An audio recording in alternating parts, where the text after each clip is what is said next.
Hi, Mr. Shapiro. Thank you so much for speaking to us today. My name is Tiffany Haas, and I'm from the University of Southern California. As you mentioned in your speech, we've seen the rise of safe spaces on our campuses. In some cases, universities will bring in psychologists to these meetings, and they'll notate how students are feeling anxious, scared, or panicked after seeing a conservative speaker. Mm-hmm. I specialize in that, yeah. I actually get kickbacks from the psychiatrists. It's a very lucrative business. Considering your legal background, do you think that this so-called evidence can substantiate the silencing of conservative voice? No, and I don't think that most of these campuses actually, the truth is that when we speak on most of these campuses, the administrators are generally pretty good about trying to facilitate. They kind of stop us in small ways, but as a general rule, it's very rare that a campus will be like DePaul and just shut it down because the kids, because the snowflakes melted. But when, as far as the idea that kids' feelings are hurt, and welcome to the real world. If you're feeling, this is my catchphrase, right? I'm like a TV character. I have my own catchphrase. My catchphrase is, facts don't care about your feelings. And unlike some people who speak on campus, my goal in speaking on campus is not specifically to offend people. The easiest thing in the world is to offend easily offended people. I mean, it's very, very simple. I mean, going on campus, it's always the stuff that goes viral. It's like, ooh, snowflake triggered. Okay, honest to goodness. If you drop a pencil near these people, they flinch. It's the easiest thing in the world. So whenever you see somebody, oh, wow, he's a star because he made some leftist cringe. Okay, if I say he to a man, a leftist cringes. So it's not difficult. But what is troubling is the tendency to, as you can tell from my speeches.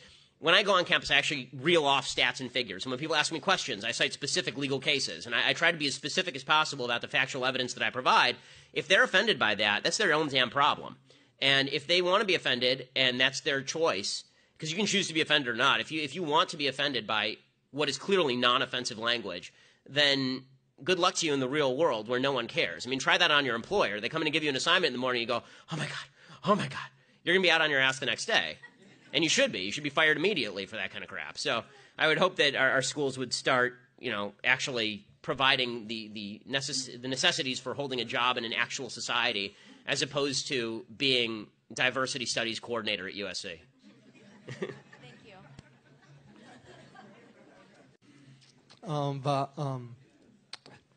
Sorry. I get a little nervous, but because I'm a little nervous because you really impressed me on Tuesday.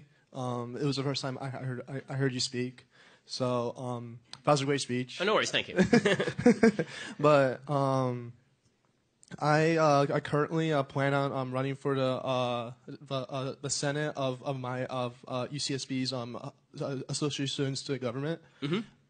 And one of my goals is if I'm elected to start to work on reversing the leftist trends that have been going on campus and making UCSB a more open campus where ideas can be expressed more freely, mm-hmm. and where it's not dominated by just leftist doctrine. Okay. Do you have any specific advice or strategies on how to do that without being too ideological, as in being without being too specifically partisan?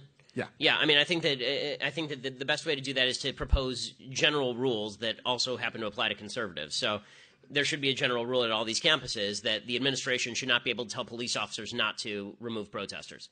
Like, this has been a big thing. It didn't happen at UCSB, thank God, but we've had a bunch of situations where administrators have told police officers not to remove protesters on campus, or they'll shut down the event. That actually happened at University of Wisconsin, so we had all these idiots actually line up in front of the room to protest for like 15 minutes, and when we asked the cops, why don't you just take these people away to the loony bin, instead they said if we shut them down, we have to shut down the entire event. So I think that a good measure would be to say, just as a general rule, no one shuts down events. If you try to shut down an event, you're immediately booted. When it comes to student funding, the truth is that at a state school like UCSB, it's a violation of the First Amendment for viewpoint discrimination to be the rationale for shutting down any event. And we've tried to launch lawsuits along these bases on various campuses, including CSULA. Whether or not the judge was into it is another question. But I think that that's a good place to start. As far as fighting back against some of the more leftist policies that are open, so for example, a lot of these campuses try to vote for divestment from Israel, as an example, for no reason. It's like they're a bunch of students here and they divest from Israel like anyone cares. I think the best counter to that is you should lead a divestment movement against Iran. Right, and say, like, why is it that you won't back a divestment movement against Iran, but you'll back a divestment movement against Israel? Oh, right, it's because you hate Jews, which is the actual reason, right? So I think that for me to give you better advice, I'd have to have like the specific stuff that you were trying to stop, and I'm happy to give you advice on that sort of stuff. You can just contact the app, and they'll give you my email address, and I'm happy to respond to that more specifically. Well, hello, Mr. Shapiro. Thank you for coming, and I really hope you come to UCSB more and Santa Barbara in general. We really appreciate you here.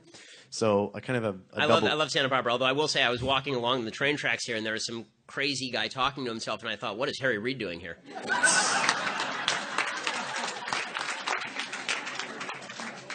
Well, Joe Biden makes visits occasionally, too, so... Anyway, one question I have is something that I'd like a Shapiro-esque answer to. I like that I'm getting a brand on this. Yeah. Now. That's great. You're kind of a celebrity. So if I want to start a conversation on the Affordable Health Care Act, and I start talking about why it's crippling certain people, how do I respond when the first thing they say is, well, you know what, I would be dead without Obamacare. I would be dead, my child would be dead, and if you want them to die, something along those lines. Yeah, the other question I have is, I think there's something like less than a third of millennials are conservative, and even less than that, millennials are evangelical. Something like 96% don't even have that claim they're evangelical don't even have a biblical worldview. So as someone that was brought up with the traditions of Israel, I'm sure you have insight as to how much stronger is the religious persecution on leftist campuses? Yeah, I mean, it's not easy to be a religious person on campus. I'll answer the second question first. It's not easy to be a religious person on campuses because you're perceived as stupid. I mean, the nice thing is if you do, once you go to Harvard Law School, they can't say that anymore. But you get that a lot, right? It's the idea that you're a dummy for believing in religion. And the truth is, all of Western civilization is based on a Judeo-Christian value system. It hasn't sprung up anywhere else. I mean, there are tons of cultures all over the globe, and none of them have the kind of civilization America does. And America, by the way, is still significantly more religious than Europe, which is not coincidentally one of the reasons why we are significantly more powerful than Europe. So, when they say that you're a fool for believing in God, the truth is that belief in God is belief. Right? You have to take a leap of faith. It can't be proved. It can't be something. It's not something that you can make a scientific hypothesis and then fulfill that hypothesis. But atheism can't be proved either. And there's no way to prove these sorts of intangibles. And what that means is that you can either choose to at least acknowledge. What I would say to people is, look, whether you believe in God personally is your own business. It is. I don't really care particularly. As a religious person, I care about your soul. But as a political person, it's your own business. I don't care. But as a society, when we fail to acknowledge the value of Judeo-Christian religion steeped in the idea that every human being has equal worth under God, you end up very quickly devolving into a socialism that ends up demeaning human beings individually. Because there's never been a place on earth that wasn't like that. The fact is that the collective takes over. People worship. People are made to worship. And we will either worship God or we will worship the state. Or we'll worship ourselves. Right? Those tend to be the three choices. You're either a libertine or you're a communist or you're a conservative. Those are sort of the three choices. So I think that when it comes to defending religion, it's easier to defend the system of religion than particular religious belief because we all have different religions, we all have different religious beliefs. Even among Orthodox Jews, there's a lot of diversity of each individual has their own relationship with God, and you can't argue anybody else into your relationship with God. What you can say is, here is something that is unquestioned and undoubted. Judeo-Christian religion has created the foundation for the greatest civilization in the history of mankind, and ripping away the foundations of that civilization on behalf of a philosophy that really has never built anything without those roots in Judeo-Christian. Atheism, modern atheism, has its root in Judeo-Christian religion. It does. It doesn't exist in the Islamic world, right? Modern atheism, the freedom to be an atheist, only exists in the West. It only exists in the Judeo-Christian world. The freedoms that the left bases its whole worldview on are within a milieu that was created by a religion it despises. You can't just take a battering ram to the foundations of civilization and hope the superstructure stands. So that's my answer as far as God. As far as the first question about the Affordable Care Act and when people cite tragedy, I mean, first of all, I think that the first answer you should give, because it takes them back, is first of all, what's going on with you? You know, please tell me. No, like please tell me, like what's your health problem, and tell me the health problems that you're experiencing, and is there any way that I can personally help? Right? I mean, because here what they're saying is you're unsympathetic. That's really their argument is not an argument. Their argument is an emotional appeal. They're not arguing that the policy is better. They're arguing the policy is better for me. Okay, I can't argue with the policy is better for you because it might be better for you. Right? If I confiscated all wealth in the United States and gave it to that person, presumably that policy would be better for them. It wouldn't be great for everybody else. And this is why there's a book that's recently come out about empathy in politics. It says that empathy in politics is actually extraordinarily harmful. Because when you put yourself in the other person's shoes, you only care about the other person. You forget about the millions of other people that it affects. And so you saw this at the town halls. I talked about this, I think, 2 days ago on my podcast. If you looked at these town hall events, people were doing this. They would go out to these town halls. My husband is dying, and if you take away my Medicare, he's going to die, right? And you see Tom Cotton on stage, and what's he supposed to do? I say, good, your husband should, like, he's not going to say your husband should die, right? And so it turns into this kind of mushy thing. The best answer to that is, how can I help you personally? Can I bring your case to my church? Can I bring your case to my synagogue? Can we put a GoFundMe online? How can we get money to help you, right? How can we help you? And now let's talk about the policies that help the vast majority of people. Let's talk about the policies that don't confiscate wealth from people or restrict their health options. Let's talk about the policies that are based on individual freedom and not based on just what you need. I'm happy to help you out as an individual, but you can't make policy based on that. Ben?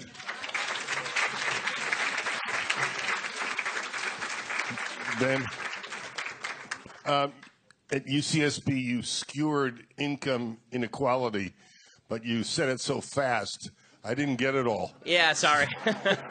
So would you repeat it, please? Not to be insulting to anybody who's above the age of 60, but one of the reasons a large part of my audience is under the age of 40 is because I speak at 76 RPM.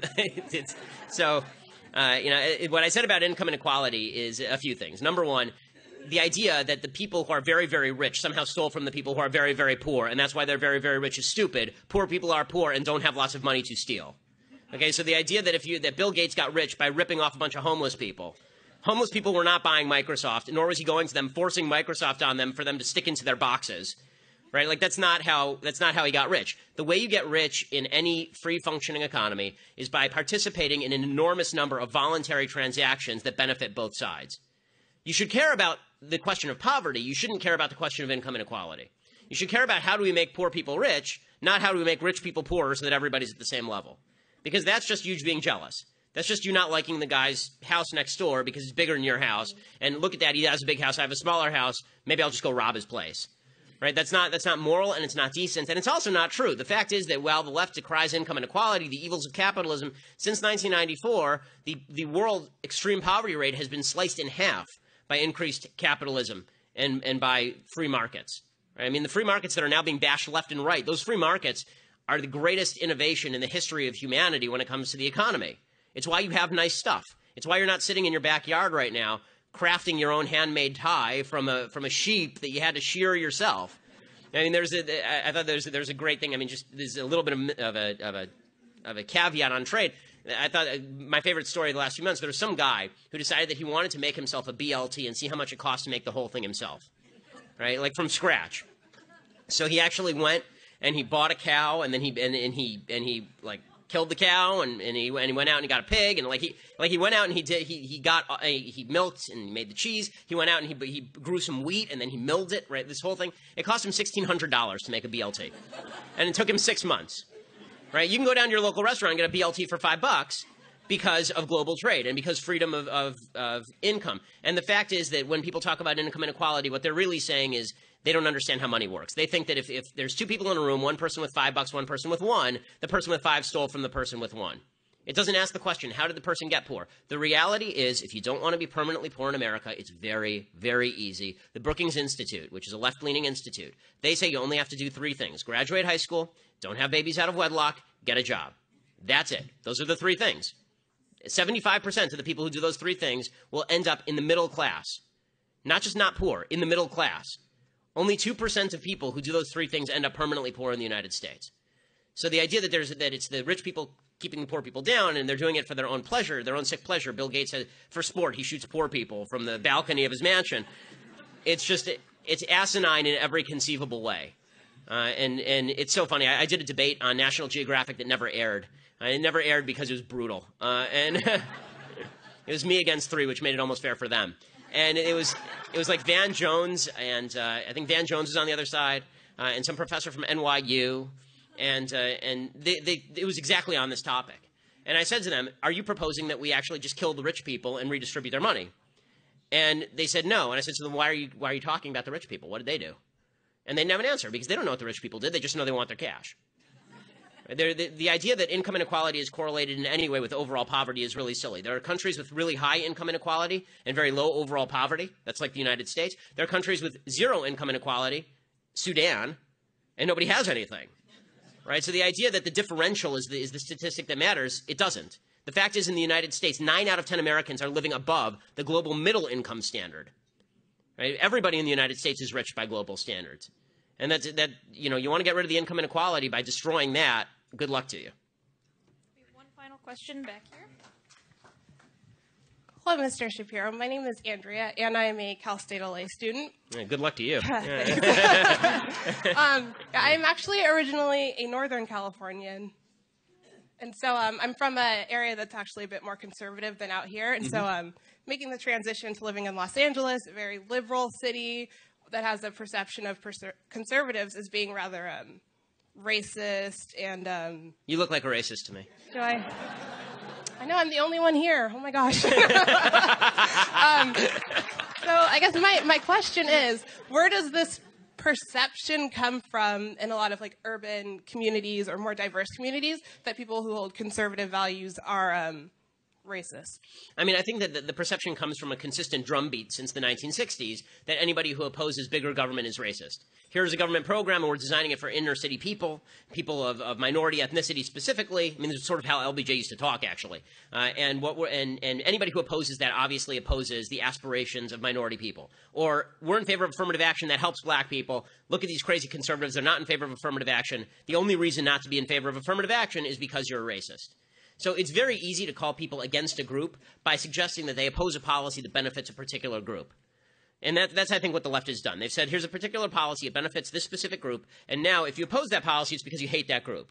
Well, what if I just oppose, in general, group-specific policies, right? Which is what conservatism is. Conservatism says, you don't get special treatment if you're white, you don't get special treatment if you're black, you don't get special treatment if you're anything because you're an individual human being and your race shouldn't matter. And the left says, that's racist.